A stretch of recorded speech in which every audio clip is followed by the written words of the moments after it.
Now it's time for the story. You know what I can't believe is how much I look like my son now. Hi there, I'm Monica. I was on Play School from 1989 to 1999. Today I'm going to watch my first Play School episode. I can't even remember which one this was, so that makes two of us, right?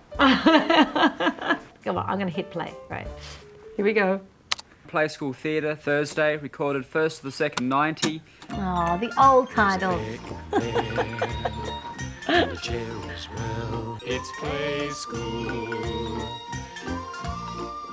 Is it the one I thought it was?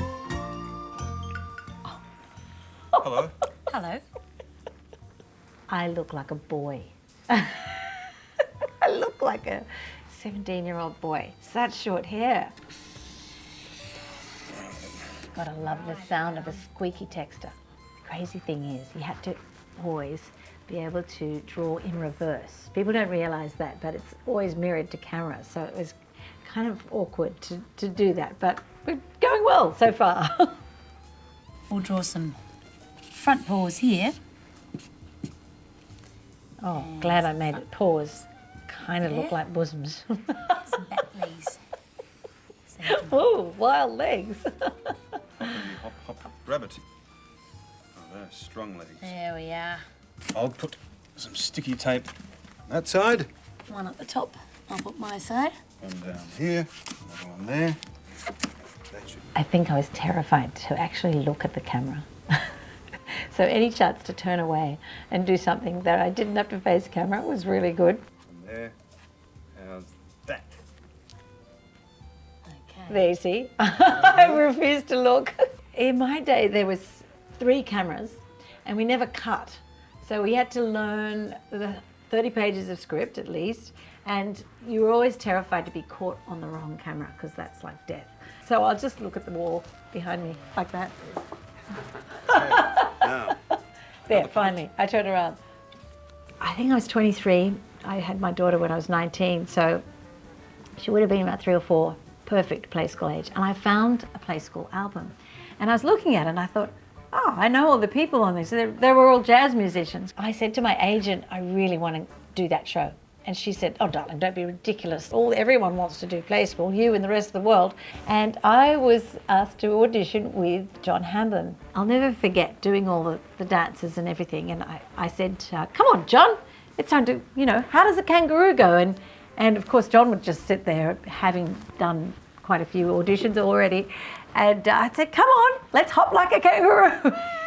And he would do this sort of pathetic hop. And at the time, I think I was the first sort of ethnic girl on, which was always fun because I got to sing the Spanish songs. And George and I, we did share that sort of common bond that we were, coming from the European side of things. A fly puppet on Peter Rabbit's nose. Little Peter Rabbit had a fly upon his nose. Little Peter Rabbit had a fly upon his nose. I think I was always happier when I actually had to sing, because that's what I was back then. I hadn't done any acting, so actually singing was where I was most comfortable. And you can see I just relax when I have to sing, but the other stuff is always like, what's going on in the brain? Which camera am I looking at? Now it's time for the story. You know what I can't believe is how much I look like my son now.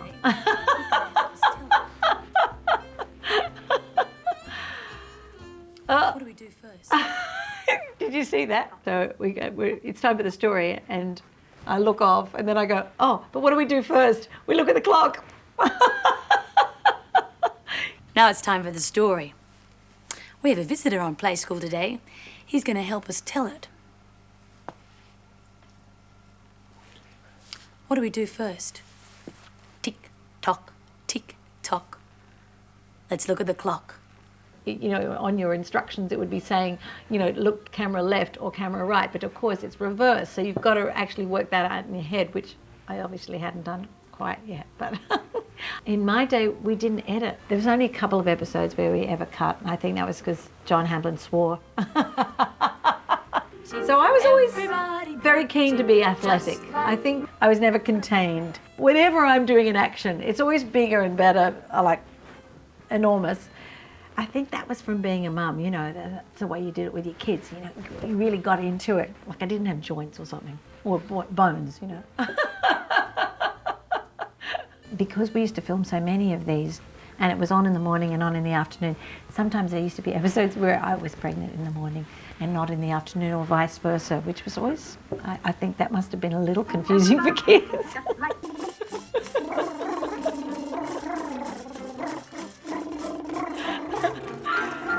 Funny. I actually have no recollection of this at all, so this is great to see this. I love it.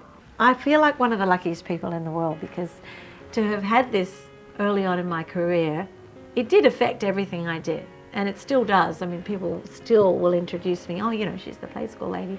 There's nothing nicer than I meet the generation who grew up with me, and they just want to give you a hug, and for me it's really healthy in terms of just you feel very valid in the world, because you feel like you've played a big part in many people's lives, which is, you know, what Play School does. It's wild, isn't it? Because I did start very early, and I think I was the youngest presenter to ever do Play School, and it's a little bit funny to see me there because I really do look like my son at that age, at 23.